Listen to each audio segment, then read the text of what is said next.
Well, we found that the city, in one of its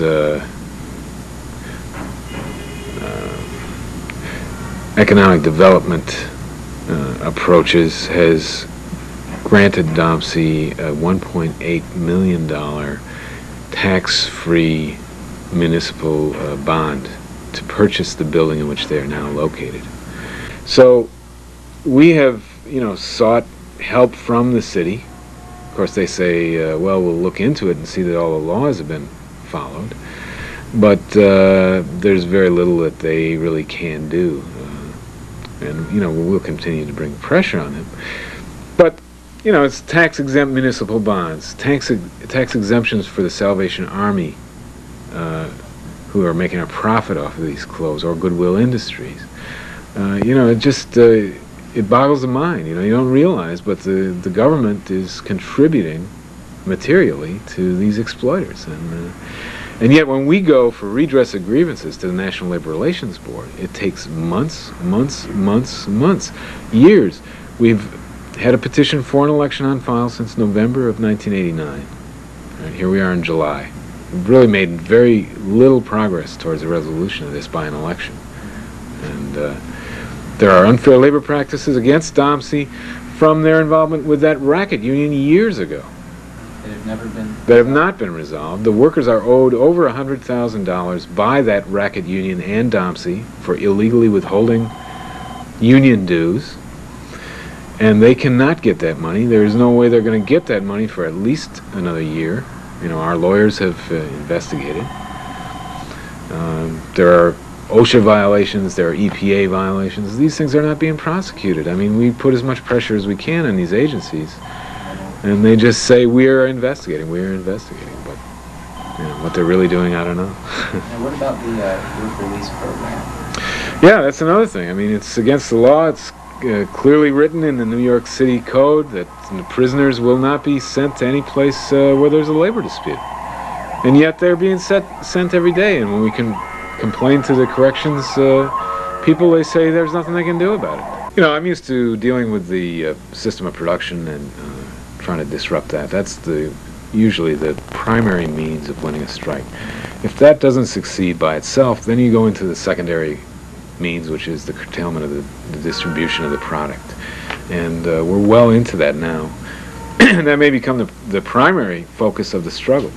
We are talking to people in the third world countries, governments and merchants, to try and curtail their customers' purchases. That we could potentially mount a consumer boycott in Africa. We are investigating that as a serious possibility right now. Well, you see, even an election doesn't settle the issue, right? We'll have an election, we'll win the election, and then Domsey will still refuse to bargain with us. Or the election will be indecisive in the sense that there will be many challenged ballots. They'll try to have their replacements vote. We'll challenge them. They'll challenge all of our people.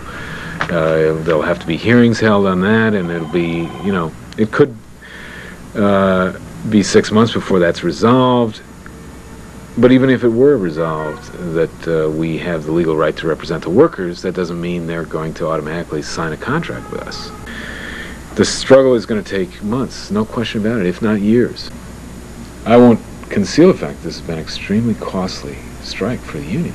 We are supporting 200 people, not extravagantly, but we're meeting their basic needs.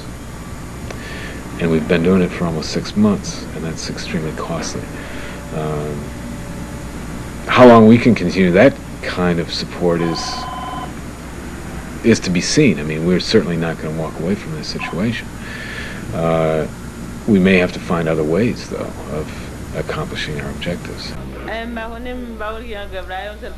The only thing is I would like to see a union going to Domsey so that even though I'm not working there anymore, the other workers could get some kind of justice. That's up to the higher ups. Once they get in there, then they name what they want, what they would like, and then they have to fight for that. But the only thing we're doing now is to get the union inside and talk contract. We have to really continue the struggle, even though our situation is very hard. But we want to fight until we win. Whatever you are, if you are Spanish, if you are Haitian, if you are Dominican, if you are African, we need to realize that we are all exploited and we have to stick together. We all must say down with poverty, down with exploitation, long live freedom, and only then will we have a better life in this country. We need solidarity so that we can all stand together to defend our rights, because we are the union. There's no one here who does not know what we're struggling for, and as long as we are not divided, we will be strong.